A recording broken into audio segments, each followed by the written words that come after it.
there an overlooked event that precedes the ill-fated invasion attempt that's featured in Ezekiel 38 and 39? That's a question. And I think a guy has surfaced that may be the key to all of this.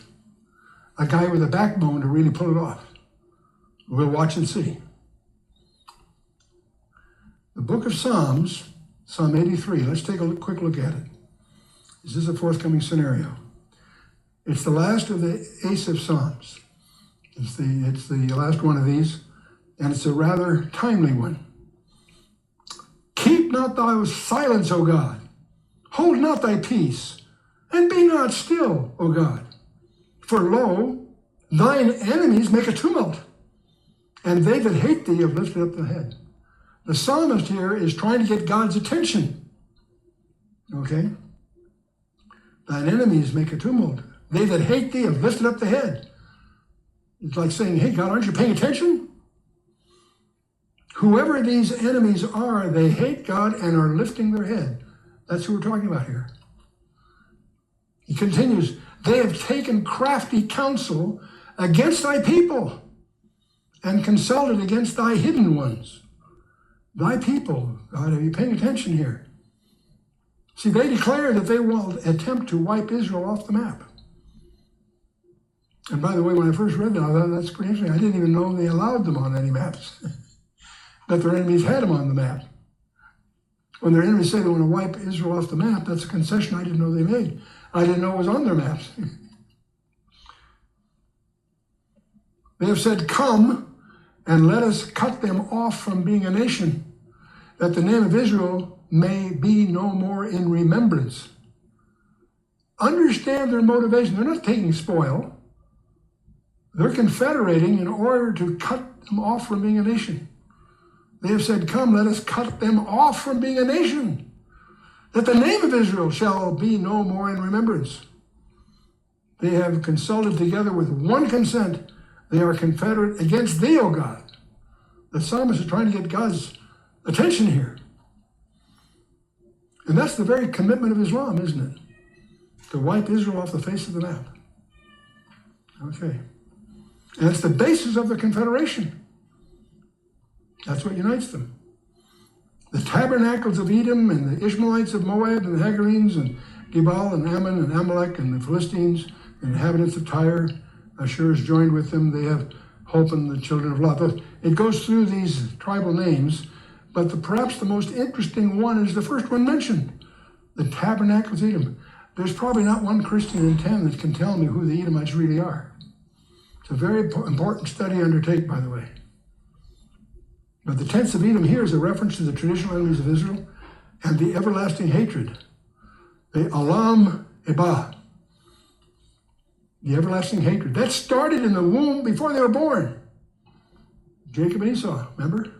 They were fighting before they were born. And the hostility of Esau is something you need to track all the way through your Bible. You won't really understand. Of all the different tribes, the one that's singled out for judgment are the Edomites, more so than all the others. The everlasting hatred. And now it continues to drive events through our world today, is driven by the judgment against this protagonist is mentioned in more Old Testament books than it is against any other foreign nation. So you need to do your homework on who the Edomites are. And yet very few observers can identify its proponents in their contemporary forms. That's the trick. See, ascent into the land of Israel officially began in 586 BC with the destruction of Jerusalem by the Babylonians. When the Babylonians took Jerusalem captive, that's when the Edomites had their big chance. They cheered the Babylonians on. Bang the heads of the infants against the rocks, they yelled. You see them now quote that in a psalm, but they're echoing what was said to them by the Edomites back when the Babylonians were taking them captive. A place called Hebron, which is about 19 miles south of Jerusalem, began their new frontier as the real estate was vacated because the Babylonians were taking slaves. The Edomites moved in, took over, cheered their enemies on. 3,400 feet above sea level, established 1,500 years earlier, unlike Jerusalem, was left intact as prime real estate. So you need to remember that the Nabateans migrated out of Arabia into Edom and drove the Edomites westward. And directly west of Edom were the established routes of passage. I'll show you this on a map here in a minute.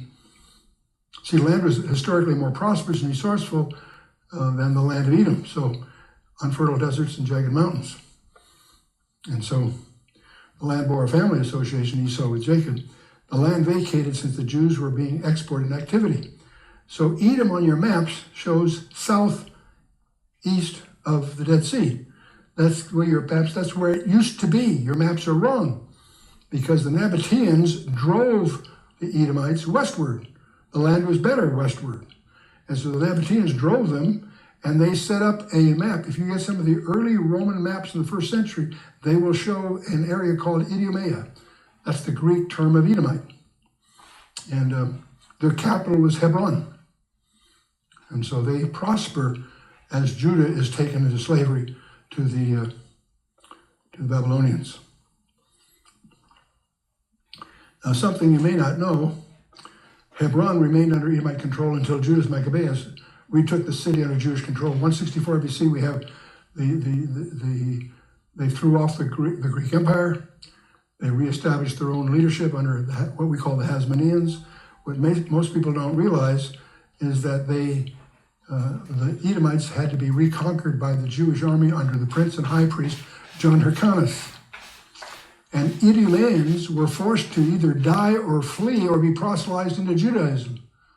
So these were Edomites that either were killed or had to convert into Judaism. That's something that's a part of Jewish history you don't hear much about. It's all in Josephus. You can check it out, both in First Maccabees and also in Josephus and Antiquities.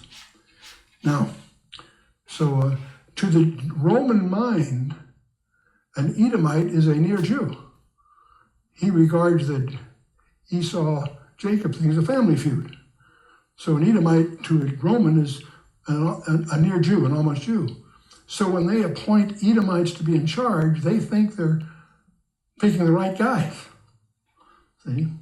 47, Julius Caesar promoted Idumean Antipater as procurator over Judea, Samaria, and Galilee. And 10 years later, the Romans named Herod, son of Antipater, as a king over Israel. And by the way, his mother was Nabatean, one of those that drove the Edomites to Hebron. The Idumeans had 5 centuries of prior history in Israel by the time of the arrival of Jesus. So they had 500 years of history. The struggle between Esau and Jacob runs all through the Bible. The Herods of the New Testament were Edomites. They weren't Jewish, they were Edomites.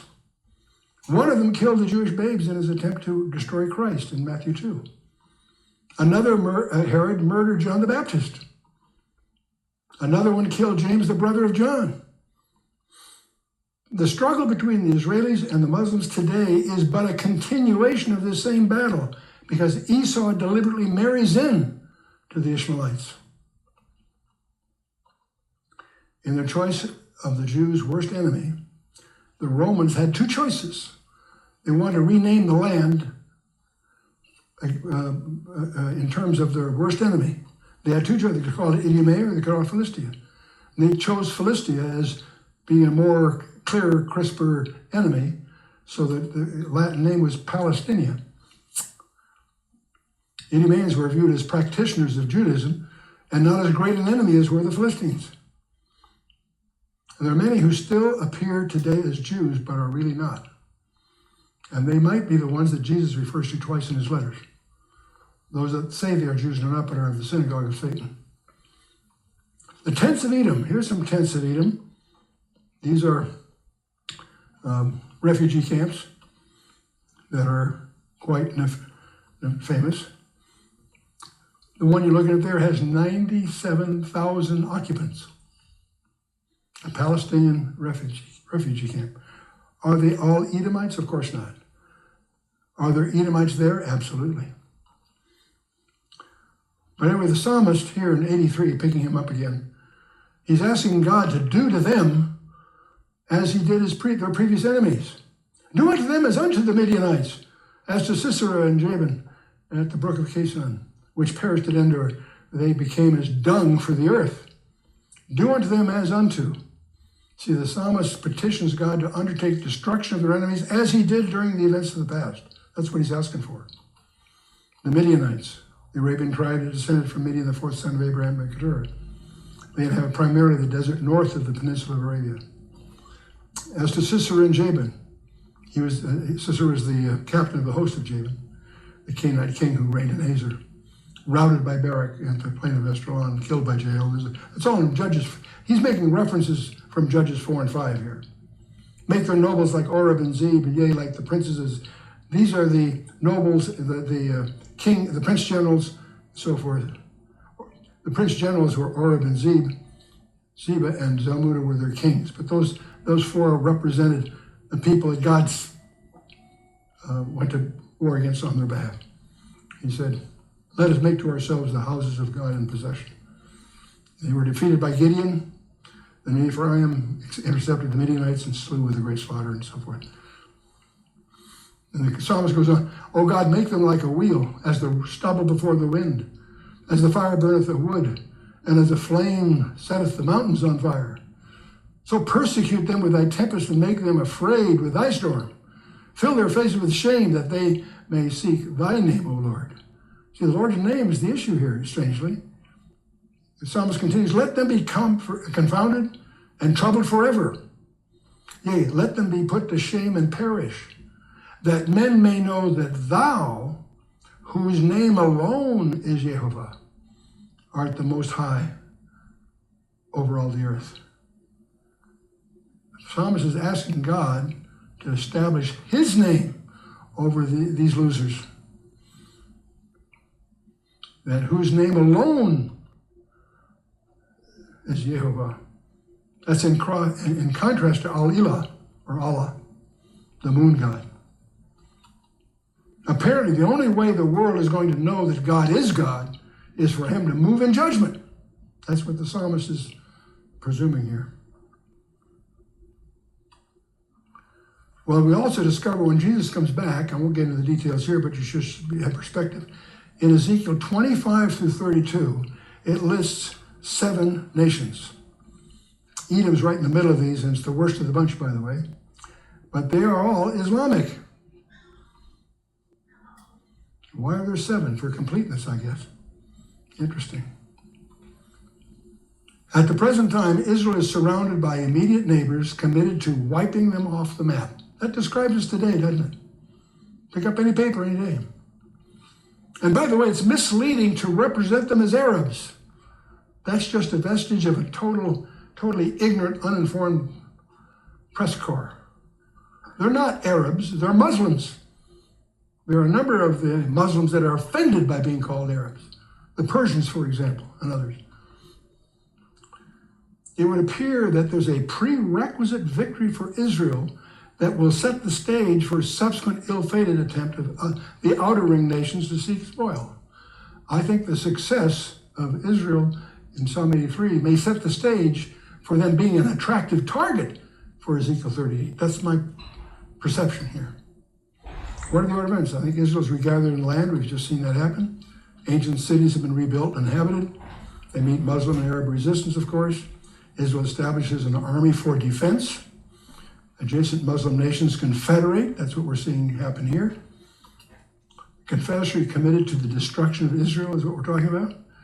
A war starts between the Confederacy and Israel.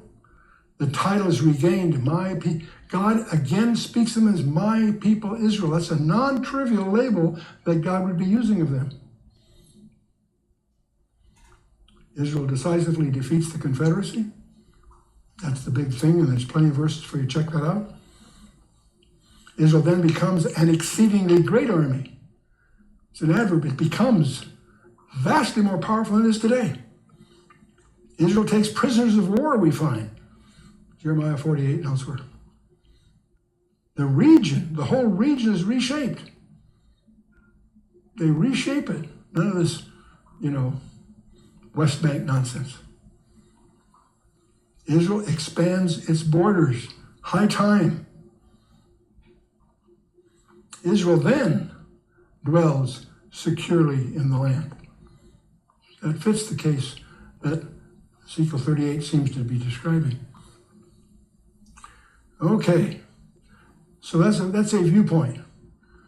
It's not a widely held viewpoint, but it is, for what it's worth, that's a view.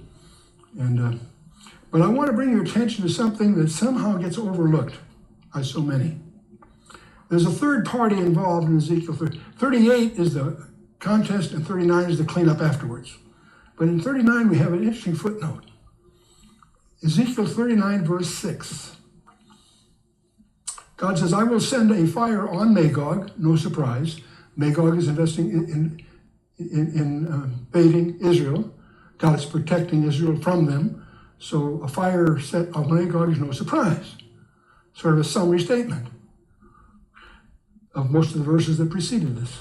I will send fire on Magog, and, among them that dwell carelessly in the isles, and they shall know that I am the Lord. Well, that's a little footnote, little addition. What's that all about? And among them that dwell carelessly in the isles. In addition to Magog and Israel, it appears to me there's a third party that gets tangled up in this somehow. Somebody that's not Magog, because we already covered them. It certainly isn't Israel getting hit. What is going on here? A third party. In the isles, now there's a troublesome word. The isle there is just a little yod, aleph yod thing. E.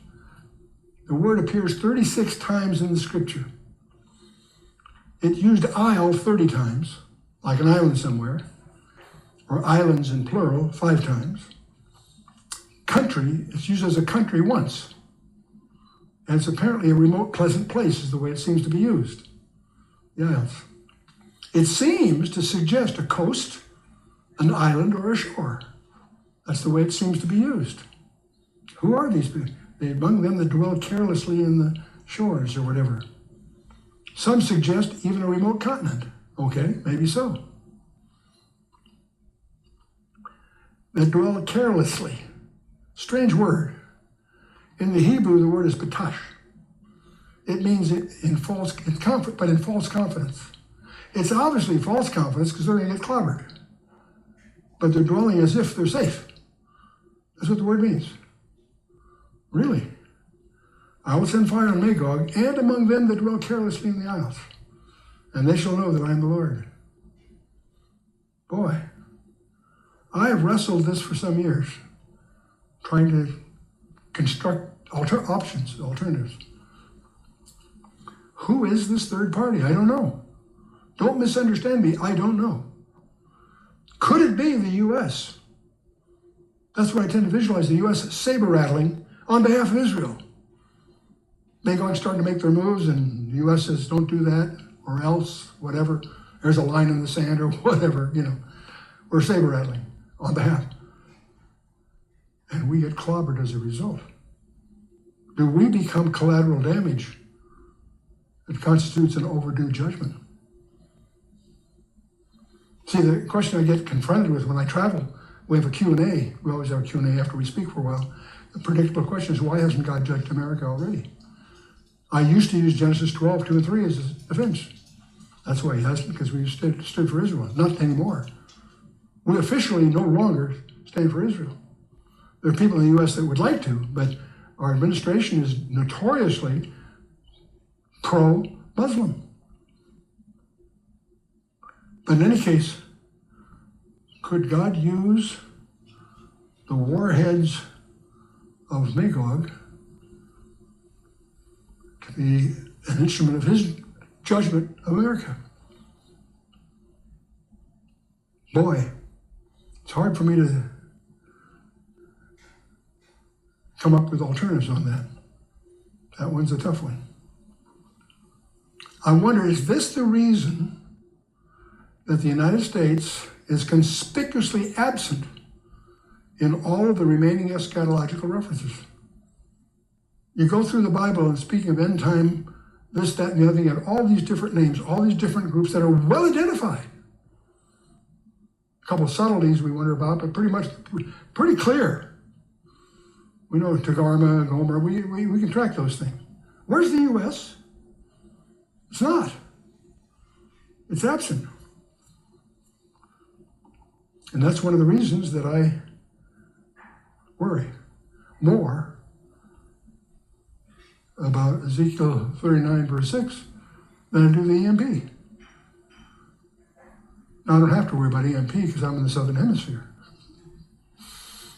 I had a lot of fun. I had a nice long phone call with Hal Lindsey, a dear friend of mine from way back. He was saying, Chuck, why New Zealand? Why are you in New Zealand? I couldn't help but try to pull his leg a little bit. I said, well, Hal, you know the number one vulnerability in the Homeland Security is EMP. The way you avoid EMP is to be in the other hemisphere. It's the only sure defense against it. There's a long pause in the phone, and before he responded to that, I said, there's another issue. You know that everybody that's been in the strategic arena, the nuclear, with nukes, has the belief that a nuclear exchange is also inevitable. It's going to happen someday. And all of the nuclear combatants are in the Northern Hemisphere. There's Europe, China, Russia, the U.S., they're all Northern Hemisphere. That's why I'm in the Southern Hemisphere. There's a long pause on the phone before Hal realized I was just pulling his chain. What I said was true, but we're not here for that reason. We're here because God called us here a long time ago. We've been on the radio here for 16 years, something like that, every day. No, but I have to tell you candidly, I don't know why God moved us here. We're here because he moved us here, and we enjoy it. We love New Zealand for a lot of reasons. But the more I see us here strategically, the more comfortable I am. That may be one of the reasons he's had us establish our headquarters in the Southern Hemisphere, because it's distant from all this other turmoil that clearly is coming one way or the other. So with that, I think I'll let you close